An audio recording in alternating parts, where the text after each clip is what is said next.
Hi everyone, Mrs. Moss here, and we're going to continue our discussion of the Earth and talking about the crust.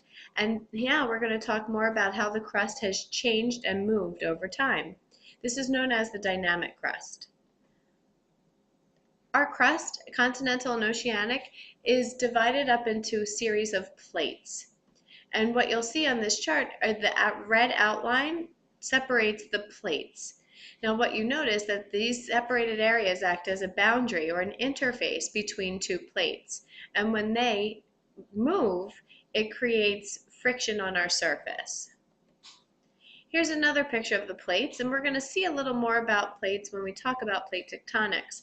But when we're understanding the crust and the way it changes, we must look at the plates because this is what creates all of the changes.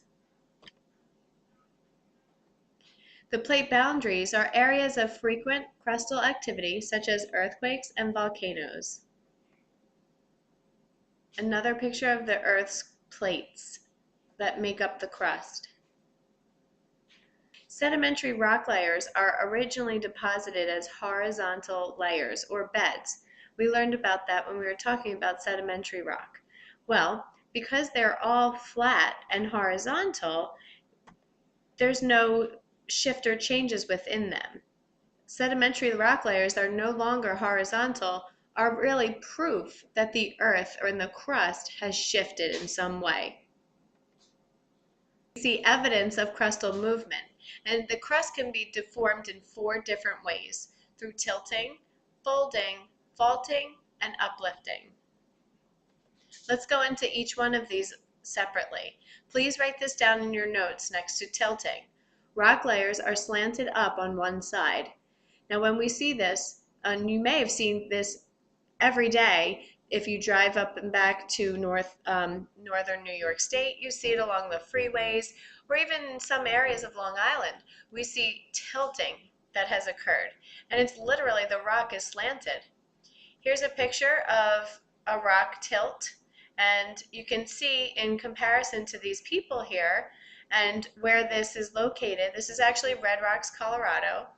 This is a stadium here, and it just shows how much of a slant that rock mass was. Here's another picture of tilting. You can see some of the rock layers that are going horizontal across towards the bottom, down here. But along here we see for evidence that it has been tilted at some point. We also can see folding within the Earth's crust, and this actually is pretty cool. The rock layers are bent or curved, and in this picture it's very obvious. You can actually see what look like were once flat layers. You see layers of different color. Well, that's how originally it was laid down, deposited, and formed. These rock layers are formed horizontally, like we said on our first slide, but as the plates collide or the Earth and the crust shifts, then we get this folding effect. It almost looks like a piece of paper that we literally start to fold, and it creates bends in the rock. Here's another pretty cool picture of it. Okay, we also have faulting. And you may have heard this before because as we talk more about it, you'll hear it leads us into another topic that you're familiar with, which is earthquakes. Well, faulting is when rock layers are offset or displaced along a crack. You can see a picture of this. Both sides, actually there are 2 faults or cracks along this diagram. And at both locations, the layers were shifted upwards or downwards. Here's a diagram of 3 different types of faults. We have some faults that the land shifts up and slides up and down from each other. And this one, the opposite goes up and the other one goes down. But notice how they're both along this crack or this fault. And then we have another fault, which actually they just slide next to each other side to side.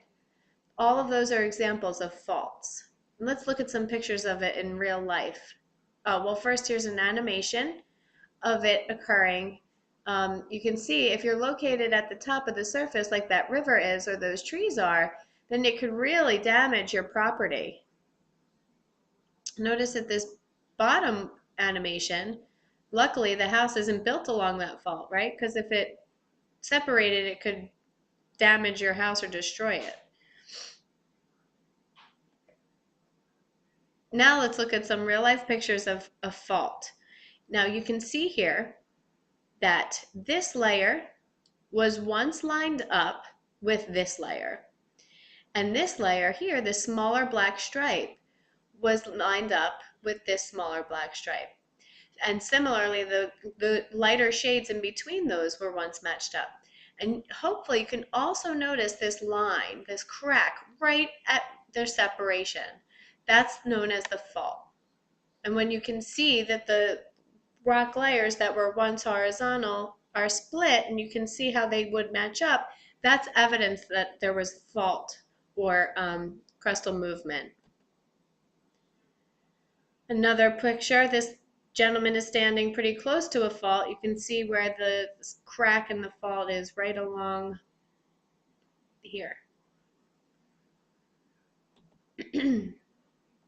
This is a very famous fault to us because it's in the United States. It's the San Andreas Fault in California. And this runs almost along the entire state. Here's another animation of what happens when you actually do build your house along a fault. And unfortunately, there are some locations that are densely populated, and they need to put in certain support structures to help their buildings and to help their houses sustain an earthquake.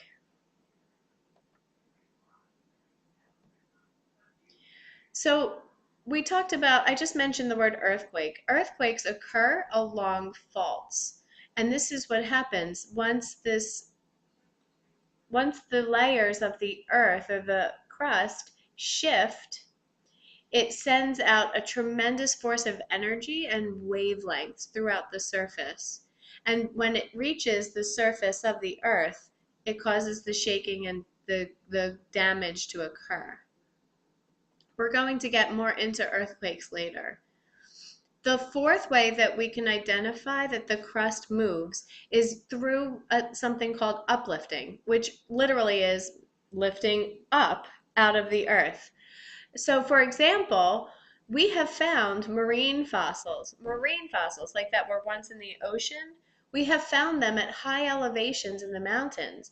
So this indicates that those rocks must have been at sea level at one point and lifted up through these forces of the plates moving and the crustal dynamic movement.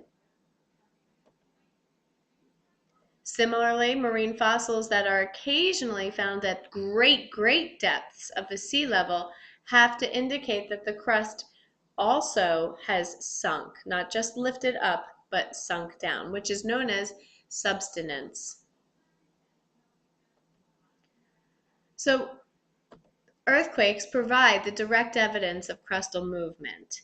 And we've read and heard all about earthquakes most of our lives, and we're going to get more into it in our next screencast. So this ends part 1 of the dynamic crust. We'll see you next time.